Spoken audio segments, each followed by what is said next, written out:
संपूर्ण जानकारी प्राप्त करने जा रहे हैं। जो आरपीएससी कॉलेज लेक्चरर जो संस्कृत विभाग का पेपर होने वाला है, उसमें हम कवि श्रृंखला प्रारंभ करने जा रहे हैं, जिसमें कवियों के बारे में बताया जाएगा कि किस तरह के क्वेश्चन एग्जाम में आ सकते हैं। तो जो आदिकाल के कवि लगे हुए हैं उसमें नरपति नालय, चंद्रवरदाई, गोरखनाथ, इसके अलावा सरहप्पा के बारे में पूछा जा सकता है।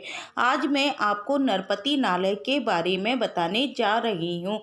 तो ये जो नरपति नालय हैं, इस से सबसे पहला क्वेश्चन जो हमारा बनेगा वो क्या बनेगा कि यह किसके समकालीन थे। तो यह बीशल देव के समकालीन थे, जिसे हम क्या कहते हैं, जिसे हम विग्रहराज चतुर्थ भी कह सकते हैं। तो ये जो सारे जो मैं पॉइंट लेके आई हूँ, ये सारे क्वेश्चंस हैं। तो पहला क्वेश्चन हमारा क्या बन जाएगा कि जो नरपति नालय हैं ये किसके समकालीन थे। तो ये किसके समकालीन थे, ये बीशल देव के समकालीन थे, जिसे हम क्या कह सकते हैं, जिसे विग्रहराज चतुर्थ भी कहा जाता है।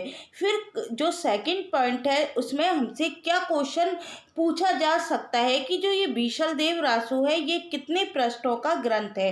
तो ये जो बीशल देव रासो है ये एक छोटा सा 100 पृष्ठ का ग्रंथ है, जो कि वीर गीत के रूप में है। ये किसके रूप में मिलता है, वीर गीत के रूप में मिलता है। तीसरा क्वेश्चन क्या पूछा जा सकता है, तीसरा क्वेश्चन पूछा जा सकता है कि जो ये बीशल देव रासो है इस ग्रंथ का निर्माण काल कितना है। तो इस ग्रंथ का जो निर्माण काल है वो 12 से बहुतरा दिया हुआ है, जिसका स्पष्ट अर्थ क्या होता है, 1212 होता है। क्वेश्चन नंबर 4 हमारा क्या बन सकता है कि बीशल देव रासो में कितने खंड हैं। तो बीशल देव रासो में कितने खंड हैं, 4 खंड हैं। और यह काव्य लगभग कितने चरणों में समाप्त हुआ है, यह काव्य 2000 चरणों में समाप्त हुआ है। ये क्वेश्चन नंबर 4 बन जाएगा पेपर में कि बीशल देव रासो में कितने खंड है और इसके अलावा इसमें कितने चरण है। क्वेश्चन नंबर जो 5 बनेगा वो क्या बनेगा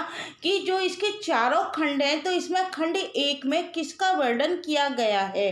तो खंड 1 में किसका वर्णन है, मालवा के भोज परमार की पुत्री राजमती से साबर के बीशल देव का विवाह होना बताया गया है। तो हम कैसे याद करेंगे, खंड 1 में शुरुआत में क्या है, शादी बताई गई है और किससे बताई गई है, राजमती से। ये क्वेश्चन बहुत पूछा जाता है। और ये राजमती कौन बताई गई है, मालवा के भोज परमार की पुत्री बताई गई है।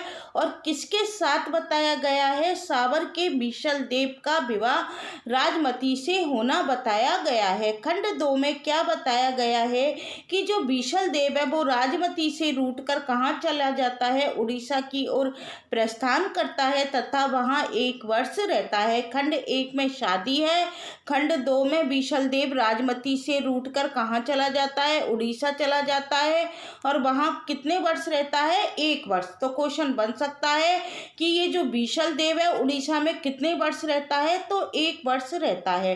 खंड 3 में क्या बताया गया है कि राजमती का विरह वर्णन कौन से खंड में है, राजमती का विरह वर्णन खंड 3 में बताया गया है और बीशल देव का उड़ीसा से लौटना भी खंड 3 में बताया गया है। खंड 3 में क्या बताया गया है, राजमती का विरह वर्णन और बीशल देव का उड़ीसा से लौटना। और खंड 4 में क्या बताया गया है कि भोज होते हैं वो अपनी पुत्री को क्या करते हैं, अपने घर लिवा कर ले जाते हैं, अर्थात अपने घर ले जाते हैं। और बीशल देव क्या करते हैं, वहां जाकर राजमती को फिर कहाँ पर ले आते हैं, चित्तौड़ ले आते हैं। ये किसमें बताया गया है, खंड 4 में बताया गया है, क्योंकि खंड 3 में क्या है, राजमती का विरह वर्णन है और बीशल देव का उड़ीसा से लौटना है। और खंड 4 में क्या है, भोज का अपनी पुत्री को घर लिवा ले जाना है और बीशल देव का वहां जाकर राजमती को फिर चित्तौड़ लेकर आना है। फिर अगला क्वेश्चन हमसे क्या पूछा जा सकता है, ये जो बीशल देव रासो है ये कैसा काव्य है। तो यह घटनात्मक काव्य नहीं माना जाएगा, बल्कि कैसा काव्य माना जाएगा, वर्णनात्मक माना जाएगा। क्यों माना जाएगा? क्योंकि इसमें केवल 2 ही घटनाएँ हैं और वो 2 घटनाएँ कौन-कौन सी हैं? एक तो इसमें बीसल देव का विवाह बताया गया है और दूसरी क्या बताई गई है? उनका उड़ीसा जाना। तो यह काव्य किस तरह का माना जा सकता है? वर्णनात्मक काव्य माना जाता है। और यदि हम बीसल देव रासो की भाषा की परीक्षा करके देखते हैं, तो ये बीसल देव रासो की भाषा कैसी है? साहित्यिक नहीं है, बल्कि कैसी मानी जाती है? राजस्थानी मानी जाती है। इस ग्रंथ में बीसल देव रासो के बारे में क्या कह सकते हैं कि इस ग्रंथ में क्या है? वीर और श्रृंगार का मेल है। इस ग्रंथ में किसकी प्रधानता है? यदि क्वेश्चन आ जाता है कि इस ग्रंथ में प्रधानता किसकी है? श्रृंगार की है, वीर की है, उपर्युक्त दोनों की है, तो हमको उपर्युक्त दोनों नहीं करना है, क्योंकि प्रधानता तो इसमें किसकी है? श्रृंगार की है। वीर रस क्या है? किंचित आभास मात्र है। संयोग और वियोग के गीत ही कवि ने गाए हैं। तो इस ग्रंथ में वीर और श्रृंगार दोनों का मेल तो है, लेकिन प्रधानता किसकी दिखाई गई है? श्रृंगार की। और इस ग्रंथ की जो पंक्ति है जो बहुत फेमस है, वो कौन सी है? कड़वा बोल ना बोलिस नारी। ये किसकी पंक्तियां हैं? ये बीसल देव रासो की पंक्तियां हैं। कौन सी पंक्तियां हैं?